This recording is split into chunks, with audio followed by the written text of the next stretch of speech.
तो दोस्तों, आप सब लोग कैसे हो? आशा करती हूँ कि आप सब लोग अच्छे होंगे और अपने अपने कामों में व्यस्त होंगे। दोस्तों, अगर आपको मेरी कहानी तेरी चाहत में अच्छी लगती है तो प्लीज़ मेरे चैनल को लाइक शेयर और सब्सक्राइब करना मत भूलिए। और हाँ, कमेंट करके ज़रूर बताइए कि यह कहानी आपको कैसी लगती है। तो चलिए दोस्तों, अब हम आगे की कहानी शुरू करते हैं। दोस्तों, अभी तक आप लोगों ने देखा कि अच्छ वाइन के गिलास से एक घूंट भरते हुए बड़े आराम से अभी कहता है, तुम मेरी बीवी हो क्या, जो मैं तुम्हें हर बात की खबर दूंगा। ये सुनकर अभिनव लगभग खून की उल्टी ही करने वाला था। अब आगे अभिनव अच्छ को पहले तो बहुत खरी खोटी सुनाता है, जब उसके दिल को शांति मिल जाती है फिर जाके वो अपना फोन कट कर देता है।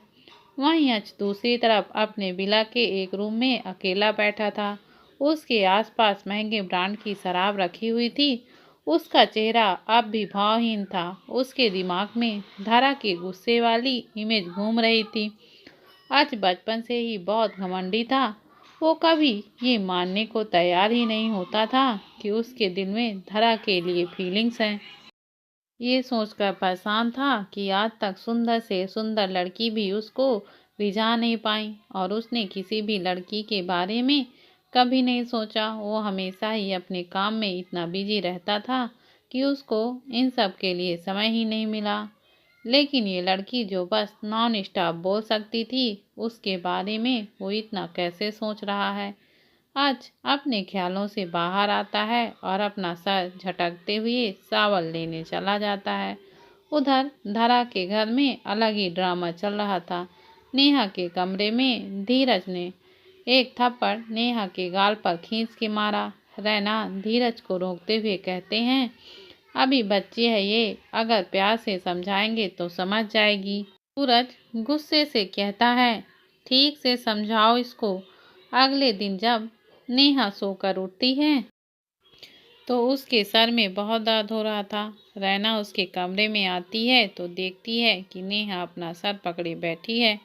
रैना उसको गुस्से से कहती है, तुम यहाँ पर शराब ही पीते रहना और वो धरा राजादा परिवार की बहू बनकर पैसे से माला माल हो जाएगी। उसकी बात सुनकर नेहा अपना सर खुजलाते हुए पूछती है, क्या कह रही हो माँ? मुझे कुछ समझ में नहीं आ रहा है। रैना उसको हिलाते हुए कहती है, अरे उस बदजलन धारा को राम ने जिंदल परिवार के छोटे बेटे के साथ देखा है। यह सुनकर नेहा का सारा दर्द भाग जाता है और उसकी आंखें फटी की फटी रह जाती हैं। वो अभिनव को अच्छे से जानती थी। वो बम्बई का मोस्ट इंजिनियरिंग बैचलर था, जिसके पीछे लड़कियां पागल थीं। उसको यकीन नहीं आ रहा था कि अभिनव धारा जैसी लड़की के साथ बात भी कर सकता था। कैसे? बेशक धारा उनकी कंपनी में काम करती थी, लेकिन उसकी पहुंच अभिनव तक कैसे पहुंच गई? नेहा अपने ही ख्यालों में थी। तभी उसकी माँ उसे बड़े प्यार से कहती है, देखो बेटा, मुझे नहीं पता कि धारा ने उस राजादा परिवार के छोटे बेटे को कैसे फंसा लिया, लेकिन तुम भी किसी परी से कम नहीं दिखती हो। मैं चाहती हूँ कि तुम राजादा परिवार के बड़े बेटे को किसी भी तरह से अपने प्यार में फंसा लो। वैसे भी मैंने अपनी सहेलियों से सुना है कि सारा बिजनेस वही संभालता है, उसी के हाथों में राजादा परिवार की डोर है। ये हमारे लिए बहुत ही अच्छा होगा कि तुम राजादा परिवार की बड़ी बहू बन जाओ। नेहा उसने राजादा परिवार के बड़े बेटे आज के बारे में सुना था, लेकिन उसने आज तक उसको देखा नहीं था, क्योंकि वो बहुत ही लो प्रोफाइल रहता था। उसको मीडिया के बीच में आना पसंद नहीं था। लेकिन जिसने भी उसको देखा था वो उसकी तारीफ के बिना नहीं रह सका। वो इतना हैंडसम था कि जो भी लड़की उसको एक बार देख ले तो उसके पीछे पड़ जाती थी। नेहा अपने और अच के बारे में सोचकर ही शर्माने लगती है तो रैना से कहती है, पर माँ, उसके पास जाना इतना आसान नहीं है। वो कोई साधारण इंसान नहीं है जो सड़कों में मिल जाए। रैना उसकी बात का जवाब देते हुए कहती हैं, तुम उसकी चिंता मत करो। मैंने सोच लिया है कि कैसे क्या ऑब्जर्व करना है। धरा सुबह उठकर ऑफिस के लिए निकल जाती है। वो लिफ्ट में एंट्री लेती है तो देखती है कि एक सेक्सी ड्रेस और हाई हील पहने हुए एक लड़की लिफ्ट में खड़ी थी। वो बहुत ही ज़्यादा सुंदर और एलिगेंट लग रही थी। उसको देखकर ही लग रहा था कि वो किसी अमीर फैमिली से बिलोंग करती है। धरा उससे थोड़ी दूर लिफ्ट में जाकर खड़ी हो जाती है। वो लड़की धरा को एक नज़र लापरवाही से देखती है और अपना सर दूसरी ओर घुमा लेती है।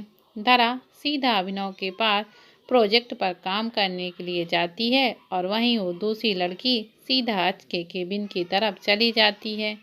वो अच के केबिन के पास जाकर खड़ी हो जाती है और एक बार जोर से सांस लेकर खुद को शांत करती है।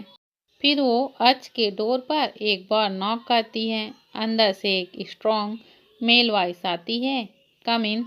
अच अपनी गर्दन उठाता है, उसकी आंखें सिकुड़ जाती हैं जब वो उस लड़की को अंदर आते हुए देखता है और थोड़े गुस्से में कहता है, मोना तुम यहाँ क्या कर रही हो? अच थोड़ा नाराज होते हुए कहता है। मोना अच की माँ की सबसे अच्छी दोस्त टीना की बेटी थी। वो अच और अभिनव साथ में ही बड़ी हुई थी। मोना अच के हैंडसम फेस को देखते हुए कहती है, तुम मेरा फ़ोन क्यों नहीं उठा रहे थे? मैं कल से तुम्हें फ़ोन कर रही हूँ और एक तुम हो। मोना थोड़े गुस्सा करते हुए कहती है। अच अपने लैपटॉप में देखते हुए कहता है, मेरे पास बहुत काम है और मुझे काम के बीच में अशांति पसंद नहीं है। मोना के चेहरे का रंग फीका हो जाता है जब वो अच की बात सुनती है। आज तक किसी भी लड़के ने उससे ऐसे बातें नहीं की थी और सभी लड़के बड़े तहजीब से बात करते थे। वो सभी लड़के उसको प्रिंसेस की तरह टीज करते थे, लेकिन ये आदमी जो उसके सामने बैठा है उसकी तरफ ठीक से देखता तक नहीं था। लेकिन मोना थोड़ी देर ये सोचकर शांत हो जाती है कि यश तो सबसे ऐसे ही बातें करता है। वो अच को बचपन से पसंद करती थी। एक बार कई लड़कों ने उसको छेड़ने की कोशिश की थी तो अच ने उनको इतना मारा था कि उनके घर वालों को भी पहचान नहीं पा रहे थे। तभी से मोना के दिल में अच के लिए फीलिंग जग गई थी। वो उसको किसी भी हालत में पाना चाहती थी। मोना अच से बच्चों के जैसे जिद करते हुए कहती है, मैं तुम्हें परेशान करने के लिए फ़ोन नहीं कर रही थी, वो तो बस मैं तुम्हें अपने साथ पार्टी में लेकर जाना चाहती थी। मेरी फ्रेंड ताशा का भाई युग इंडिया आने की खुशी में पार्टी दे रहा है और वो तो तुम्हारा पुराना दोस्त भी है ना। अभी ने मुझे बताया है कि तुम भी उस पार्टी में जाओगे, इसलिए मैं तुम्हें अप्रोच करने के लिए आई थी। अच ने उसको सख्त लहजे में कहा, अभी तो उस पार्टी में जाएगा, तुम उसके साथ भी तो जा सकती हो। मोना ने तुरंत कहा, अरे नहीं, तुम्हें तो पता है ना कि उसकी कितनी गर्लफ्रेंड्स हैं, वो तो उसके साथ जाएगा ना, मैं क्यों उनके बीच में कबाड़ की हड्डी बनूं। अच ने कुछ सोचा और फिर अपनी चेयर से उठते हुए कहा, ओके ठीक है। ये सुनकर मोना खुश हो गई और अच के गले से लग गई। उधर जब धरा को याद आया कि उसने अच को कॉफी दी ही नहीं, तो वो जल्दी से अभिनव से इजाज़त लेकर अच को कॉफी देने के लिए उसके केबिन के बाहर होकर नॉक करती है। वो दूसरी बार नॉक करती है पर अंदर से कोई आवाज़ नहीं आती। वो सोचती है कि शायद अंदर कोई नहीं है। वो मन ही मन ये सोचकर कि अंदर कोई नहीं है वो अच को कॉफ़ी टेबल पर रख देगी। लेकिन जैसे ही वो अच के केबिन में एंटर करती है, मोना को अच के गले लगे हुए पाती है। अच मोना के अचानक गले लगने से हैरान था। वो जैसे ही धरा को वहाँ देखता है, मोना को दूर ढकेल देता है। धरा उसको इस तरह से देखकर जल्दी से अपनी आंखें एक हाथ से बंद कर लेती है और जल्दी से कहती है, आई एम सॉरी। मोना उसके ऊपर चिल्लाते हुए कहती है, तुम्हें मैनर्स नहीं है क्या? किसी के भी केबिन में कैसे भी घुस जाती हो क्या तुम? धरा के मुंह से डर और शर्म के कारण कुछ नहीं निकला। इससे पहले कि मोना कुछ और कह पाती, आज बीच में ही बोलता है, मोना यहाँ से जाओ। मोना अच की तरफ हैरानी से देखती है। तुम मुझे यहाँ से जाने को बोल रहे हो? अच उसको गुस्से से देखते हुए कहता है। तुमने सुना नहीं क्या? मोना धरा को नफरत से देखती है और फिर वहां से पैर पटकते हुए चली जाती है। अब वो रूम बिल्कुल शांत हो गया था। वहां पर बस अच और धरा की सांसों की आवाजें सुनाई दे रही थी। अच धरा को देखता है, जिसने अभी भी अपनी आंखों पर अपना एक हाथ रखा हुआ था और एक हाथ से कॉफी का कप पकड़ा हुआ था। अच धरा से ऑर्डर देने वाले लहजे में कहता है, अपनी आंखें खोलो। धरा धीरे से अपनी आंखें खोलती है और अच को कहती है, वो मैंने वो। अच गुस्से से कहता है, तुम वो क्या? धरा धीरे से कहती है, मैंने नॉक किया था पर किसी ने जवाब नहीं दिया, इसलिए मैं अंदर आ गई। मैंने आप और आपकी गर्लफ्रेंड को डिस्टर्ब कर दिया, उसके लिए सॉरी। आज की आंखें उसकी बातों को सुनकर छोटी हो जाती हैं। वो गुस्से से उसकी तरफ देखते हुए कहता है, वो मेरी गर्लफ्रेंड नहीं है, यू गेट इट। धरा डर के कारण बस अपनी गर्दन हिला देती है और आज की तरफ कॉफी का कप बढ़ा देती है। आज उस कॉफी के कप को घूर कर देखते हुए कहता है, अब तक ये ठंडी हो चुकी होगी। धरा कॉफी का कप अपनी तरफ करते हुए कहती है, ओह मैं अभी गर्म करके लाती हूँ। मोना आज के केबिन से बाहर निकलकर सीधा अभिनव से मिलने उसके केबिन की तरफ चली जाती है। वहां जाकर वो जोर से अपना पर्स अभिनव के टेबल पर मारती है। ये देखकर अभिनव उससे पूछता है, क्या हुआ मोना, तुम इतने गुस्से में क्यों लग रही हो? मोना अभिनव से कहती है, वो बिच कौन है? पहले तो मैंने उसको यहाँ नहीं देखा, उसकी वजह से आज अच ने मुझे उसके केबिन से बाहर निकाल दिया। अभिनव कंफ्यूज में कहता है, बिच? हमारे ऑफिस में तो कोई बिच काम नहीं करती। और फिर वह मोना से कहता है, मोना तुझे जरूर कुछ गलत फहमी हुई है। मोना उसको धीरे से मारते हुए कहती है, अभी मैं मजाक के मूड में नहीं हूँ। एक लड़की आज के केबिन में कॉफी लेकर आई थी, मैं चाहती हूँ कि तुम उसको कंपनी से निकाल दो। अभी कुछ याद करते हुए कहता है, क्या वो सुंदर थी? मोना उसकी बात सुनकर उसको घूरते हुए कहती है, तुम मेरे हाथों से मारना चाहते हो क्या? अभी को कहीं न कहीं शक हो गया था कि हो ना हो वो लड़की धरा ही होगी। अभिनव मोना को किसी भी तरह से शांत करवा के घर भेज देता है। अभिनव अच के केबिन की तरफ बढ़ जाता है। वहीं धरा भी अच के लिए कॉफी गर्म करके उसके टेबल पर रखते हुए कहती है, ओके अब मैं चलती हूँ। अच धीरे से अपना सर उठाता है, जो पूरी तरह से डॉक्यूमेंट्स में डूबा हुआ था, और कहता है, तुम्हें जाने को किसने कहा? यहीं खड़े रहो। धरा उसकी बात सुनकर हैरानी से कहती है, क्या हुआ, और कुछ काम है सर? वो मन ही मन उसको अब तक 1000 गालियां दे चुकी थी। अच ने उससे कुछ नहीं बोला और उसको बस एकटक देखने लगा। धरा उसके इस तरह से देखने से अनकंफर्टेबल फील कर रही थी। उसको समझ में नहीं आ रहा था कि वो क्या कहे। अभी फिर से बिना नॉक किए अच के केबिन में घुस जाता है। सामने की दशा देखकर वो रोने ही वाला था। वो देखता है कि धरा अच के सामने खड़ी थी और अच बिना बोले बस उसको घूरे जा रहा था। अच का ध्यान तब जाकर धरा से हटता है जब वो अभिनव को एकदम से अंदर आते हुए देखता है। अच उसको खा जाने वाली नजरों से देखता है। अभिनव बस अपनी सफाई में अच से कुछ कहने ही वाला था कि धरा बीच में बोल पड़ती है, अभी सर मैं बस आने ही वाली थी, सॉरी आपको वेट करना पड़ा। अभिनव धरा को ऐसे देख रहा था कि जैसे वो कोई देवी हो। वो जल्दी से बोलता है, हाँ हाँ मैं तुम्हें ही ढूंढ रहा था, तुम बहुत देर से गायब थी, इसलिए मैं ही तुम्हें ढूंढने आ गया। अब चलें धरा? अभिनव ने वहां आने में थोड़ा रिलैक्स फील कर रही थी, जैसे आज उसको अभी थोड़ी देर पहले देख रहा था। उसको लग रहा था कि आज वो उसको जिंदा ही निकल जाएगा। धारा और कोई देरी किए बिना अभिनव से कहती हैं, हाँ अब मेरा काम खत्म हो गया है, चलो चलते हैं। अभिनव ने ना आर देखा न पार, वो जल्दी से रूम से बाहर भाग गया। धरा अच की तरफ देखकर बोली, अब मैं चलती हूँ सर। अच ने उसको कोई जवाब नहीं दिया और धरा भी जवाब की उम्मीद किए बिना वहां से चली गई। अच वहां चेयर पर बैठा यही सोच रहा था कि ये लड़की कितने प्यार से अभिनव को अभी सर बुलाती है। मुझे तो आज तक इसने कभी ऐसा प्यार से नहीं बुलाया। वो अंदर ही अंदर अभिनव से जलस फील कर रहा था। शाम के लगभग 4 बज चुके थे। अभिनव बिल्कुल शांत अपनी चेयर पर बैठा कुछ सोच रहा था।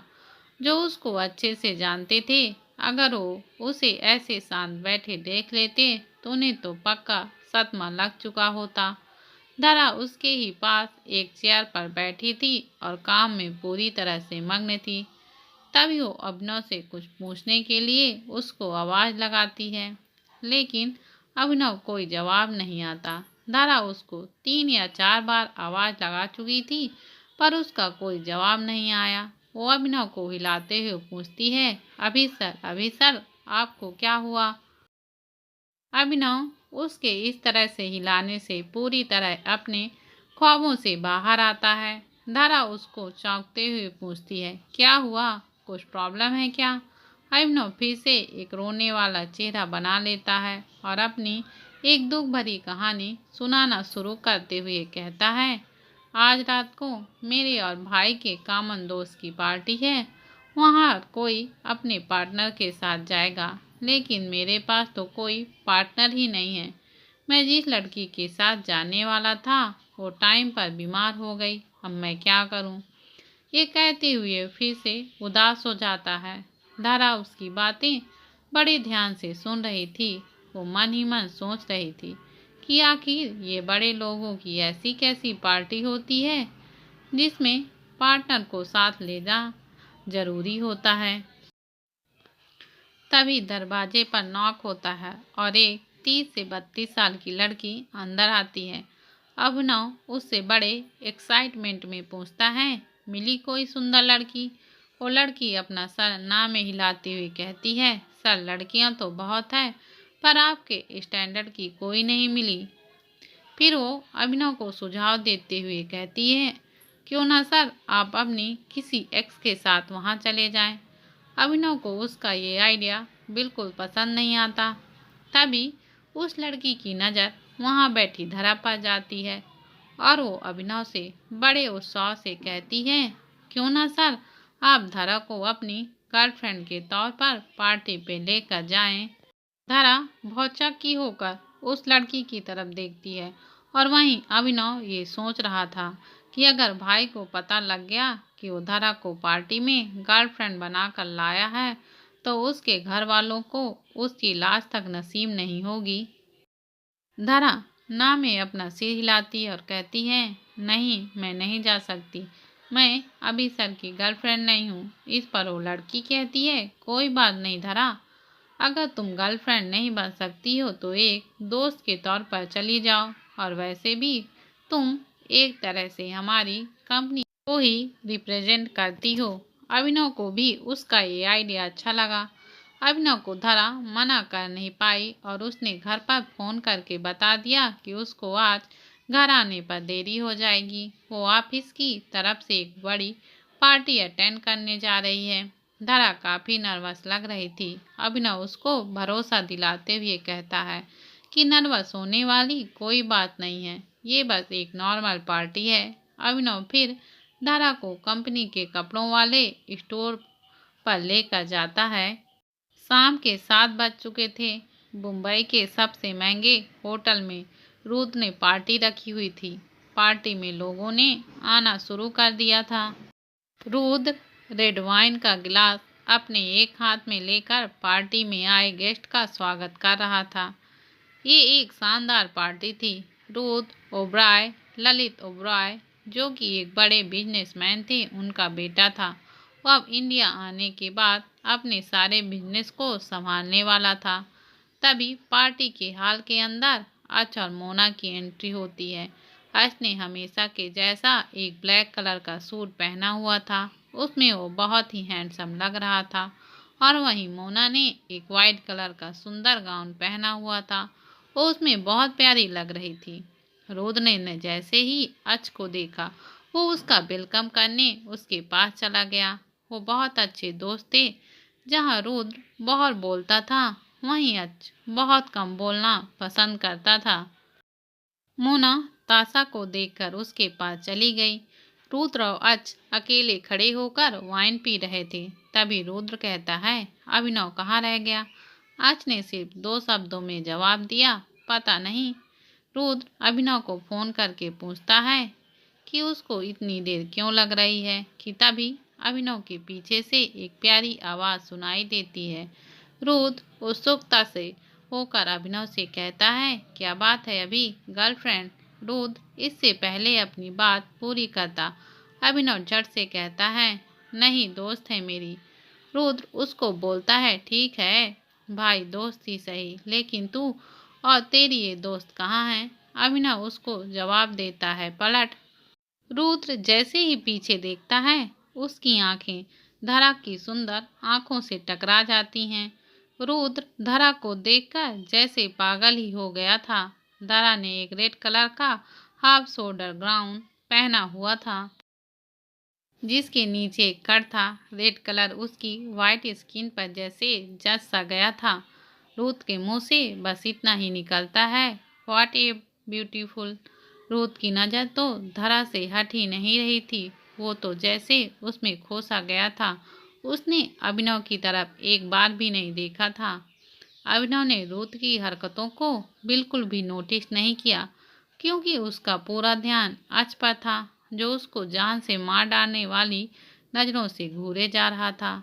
अर्श ने जब धरा और अभिनव को पार्टी में एक साथ देखा, तो उसकी आंखें छोटी हो गईं और वह बस धरा के उस हाथ को घूरे जा रहा था, जो अभिनव की बाजू पर चारों ओर लिपटा हुआ था। ये देखकर अर्श ने अपने हाथ जोर से भींच लिए। अभिनव के डर के कारण पसीने छूट रहे थे। वह माहौल को नॉर्मल करने के लिए कहता है, अरे रुद्र मेरे भाई कैसा है तू? रुद्र जो कि बस धरा की सुंदरता को निहार रहा था, वो धीरे से धरा और अभिनव के पास जाता है और अभिनव से कहता है, अरे अभी तेरी दोस्त तो बहुत प्यारी है, तूने पहले नहीं मिलवाया? ये कहकर वो धरा की तरफ अपना हाथ बढ़ाता है। धरा भी उसकी तरफ मुस्कुरा के अपना हाथ बढ़ाती है, लेकिन रुद्र उसका हाथ पकड़कर उस पर एक किस कर देता है। उसकी इस हरकत से अर्श की आंखें लाल हो जाती हैं और उसका हाथ वाइन के गिलास पर टाइट हो जाता है। ज़्यादा फोर्स की वजह से वो गिलास टूट जाता है। अभिनव की सांसें गले में अटक जाती हैं। वो मन ही मन रुद्र को गालियां दिए जा रहा था। अभिनव जल्दी से हरकत करते हुए अर्श के पास आ जाता है और चिंता में कहता है, भाई आप ठीक तो हो ना? अभिनव अर्श के खून से सने हाथों को पकड़ते हुए कहता है, अरे भाई आपको तो बहुत चोट लगी है, जल्दी से मेरे साथ चलिए। रुद्र भी अर्श को देखकर परेशान हो जाता है और वो जल्दी से बेटर से टिश्यू पेपर मंगाकर अर्श के हाथों पर रख देता है। अर्श उन दोनों की पकड़ से अपना हाथ खींच लेता है और कहता है, कुछ नहीं हुआ है। अभिनव उसकी चिंता करते हुए कहता है, ऐसे कैसे नहीं हुआ भाई, जल्दी चलो यहाँ से, हमें अभी इसका इलाज करना होगा। अर्श अब भी धरा के उस हाथ को घूर रहा था, जिस पर अभी अभी रुद्र ने किस किया था। अभिनव धरा से कहता है, तुम रुद्र के पास रहो, मैं भाई के हाथ में पट्टी बंधवा के लाता हूँ। धरा अपना सर हाँ में हिलाती है। रुद्र भी अभिनव की बात का जवाब देते हुए कहता है, तुम चिंता मत करो, तुम अर्श को लेकर जाओ, मैं इसके साथ हूँ। रुद्र की बात सुनकर अर्श ने अपनी मुट्ठियां कस लीं। अभिनव ये महसूस कर सकता था, उसको अपनी ही बात पर पछतावा हो रहा था कि आखिर क्यों उसने रुद्र को धरा के साथ रुकने को कहा। अभिनव जैसे कैसे खींच तान के अर्श को हॉल से बाहर लेकर आता है और होटल के स्टाफ से फर्स्ट एड बॉक्स लाने को कहता है। अर्श अभिनव को घूरते हुए कहता है, तुम इसको यहाँ लेकर क्यों आए हो? अभिनव बात को पलटाते हुए कहता है, भाई अभी ये सब बातें करने का वक्त नहीं है। आप जल्दी से पट्टी बांध लीजिए वरना खून और बह जाएगा। अच्छा, अभिनव से अपना हाथ दूर झटकते हुए कहता है, तुमने जितना पूछा जाए उतना जवाब दो। अभिनव आज की बात का जवाब नहीं देना चाहता था। उसको पता था कि अगर उसने कुछ भी कहा तो उसका भाई गुस्सा ही करेगा। उसके दिमाग में तभी एक खुरापाती आइडिया आता है और वो आज से थोड़ा चालाकी वाले अंदाज में कहता है, भाई आप जल्दी से अपने घाव पर इलाज करवा लीजिए, फिर हम पार्टी में चलते हैं। धरा भी पार्टी में अकेली है। ये सुनकर अच की भौहें तन जाती हैं और वो अभिनव से कुछ सवाल किए बिना बड़े अजीब तरीके से अपनी पट्टी बांधने लगता है। अभिनव को उसकी इस हरकत पर बहुत हंसी आ रही थी, लेकिन उसने कुछ नहीं बोला। उधर रुद्र धरा को एकटक देखे जा रहा था। वो धरा से पूछता है, तुम अभिनव की दोस्त हो, लेकिन मैंने आज तक तुम्हें उसके साथ नहीं देखा। धरा उसकी बात का जवाब देते हुए कहती है, दरअसल मैं उनकी कंपनी में काम करती हूँ और हाल में ही मैं और अभिनव सर एक प्रोजेक्ट पर काम कर रहे हैं। रुद्र उसकी बात का जवाब अच्छा में देता है। धरा को वहाँ बहुत अजीब फील हो रहा था। वो ऐसी पार्टी में पहली बार आई थी। वो अपने आसपास देखती है, वहाँ पर सभी लोग बड़े और अमीर फैमिली से बिलोंग करते थे। अच और अभिनव भी अब पार्टी हॉल में आ चुके थे। अच रुद्र और धरा को एक साथ हंसते हुए बातें करते हुए देखता है। उसकी आंखें गुस्से से लाल हो चुकी थी। अभिनव अच के मुंह पर गुस्सा साफ देख सकता था। अभिनव अच से धीरे से कहता है, लगता है रुद्र धरा पर इंटरेस्टेड है, पर आप चिंता मत करिए, वो बंदी आपकी ही रहेगी। अच अभिनव को एक गुस्से वाला लुक देता है और रुद्र और धरा के पास जाता है और धरा का हाथ पकड़कर उससे कहता है, मुझे तुमसे ज़रूरी बात करनी है, मेरे साथ चलो। वो धरा के कुछ बोले बिना ही उसके हाथ को पकड़कर उसको अपने साथ ले जाता है।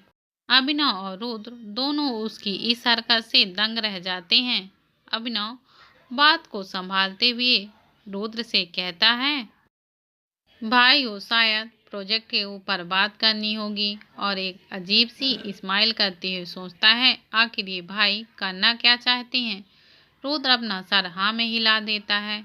आज धरा को सीधा एक सुनसान बालकनी में लेकर जाता है और एक दीवार के सहारे उसको खड़ा करके खुद उसके सामने खड़ा हो जाता है और उसको घूरने लगता है। धरा उसको एक व्यंग भरा लुक देते हुए कहती है, आपको क्या बात करनी है और आप मुझे यहाँ क्यों लेकर आए हैं? बात तो आप वहाँ भी कर सकते थे। उसकी बात का जवाब दिए बिना खुद का एक सवाल करता है, लगता है तुम्हें अमीर लड़कों से बात करना कुछ ज़्यादा ही पसंद है। धरा को उसकी बात सुनकर बहुत गुस्सा आता है। उसने गुस्से से अच को देखकर कहा, मिस्टर अच, जुबान संभाल के बात करिए, मैं आपकी कोई प्राइवेट प्रॉपर्टी नहीं हूँ जिसे आप कुछ भी बोल सकें। अच उसकी बात पर हंस देता है, हा हा हा हा। धरा को वो हंसते हुए किसी राक्षस से कम नहीं लग रहा था। वो फिर से धरा की आंखों में देखते हुए कहता है, अच्छा तुम इस पार्टी में आई क्यों? इसलिए ना कि तुम रोज जैसे अमीर लड़कों को फंसा सको। फिर उसको धरा और रुद्र की हंसते हुए इमेज याद आ जाती है। उसकी एक बार फिर से भौहें तन जाती हैं। वो धरा का हाथ जोर से पकड़ लेता है। वो इतनी जोर से था कि धरा को दर्द होने लगा। आशा और मोना अभिनव और रुद्र के पास आते हैं। मोना अच को वहां ना पाकर चारों तरफ देखती है, लेकिन अच उसको कहीं दिखाई नहीं देता। वो अभिनव और रुद्र की तरफ देखकर पूछती है, अच कहीं दिखाई नहीं दे रहा है। अभिनव उसकी बात का जवाब वाइन पीते हुए लापरवाही से देता है, भाई धरा के साथ कोई इम्पोर्टेंट डिस्कस करने गए हैं। रुद्र अभिनव से कहता है, क्या उसका नाम धरा है? अभिनव उसकी तरफ शक भरी नजरों से घूरते हुए कहता है, तुम बहुत इंटरेस्ट ले रहे हो नाम पर। रुद्र उसकी बात का कोई जवाब नहीं देता और अपने मन ही मन में धरा को इमेजिन करने लगता है। लेकिन जब मोना ने ये सुना कि आज किसी लड़की से बात करने गया है, उसके चेहरे का रंग पीला हो जाता है। उसको अच्छे से याद था कि आज कभी भी किसी लड़की से अकेले में बातें नहीं करता, क्योंकि जब भी वो किसी लड़की से बात करने की कोशिश करता है तो हर लड़की उसके पास आने की कोशिश करती है। इसलिए वो जितना हो सके उतना लड़कियों से दूर रहता है। वो अभिनव की तरफ देखते हुए कहती है, धरा ये कौन है और आज को उससे क्या बातें करनी है। अभिनव को मोना के इरादों की भनक तक नहीं थी। वो आलस से कहता है, वो मेरे साथ आई है, हमारी ही कंपनी में काम करती है और भाई को उससे क्या बात करनी है वो भाई के अलावा कोई नहीं जानता। मोना को अपने दिल में थोड़ी जलस फील होती है। वो वॉशरूम का बोलकर वहां से अच को ढूंढने निकल जाती है। उधर अच ने धरा का हाथ जोरों से पकड़ा हुआ था। धरा अपना हाथ उससे छुड़वाते हुए कहती है, आप चाहते क्या हैं मुझसे? आपको क्या प्रॉब्लम है? छोड़िए मुझे, छोड़िए। और वैसे भी आपको मेरी पर्सनल लाइफ में कोई दखल नहीं देना चाहिए, वो दर्द से चिल्लाते हुए कहती है। आज उसकी बात का कोई भी जवाब दिए बिना कहता है, तुमने मेरी कंपनी अमीर लड़कों को फंसाने के लिए ज्वाइन की है। तुम एक चालाक और बेशर्म लड़की हो। ये कहकर वो और जोर से धरा का हाथ दबाने लगता है। धरा उसके इस तरह सवाल पूछने से तंग आ चुकी थी। वो दर्द में कराहते हुए उसकी पकड़ अपना हाथ छुड़वाने की कोशिश करते हुए गुस्से से कहती है, मिस्टर अच, आखिर इसमें हर्ज ही क्या है अगर मैं किसी अमीर लड़के को फंसाने की कोशिश भी कर रही हूँ।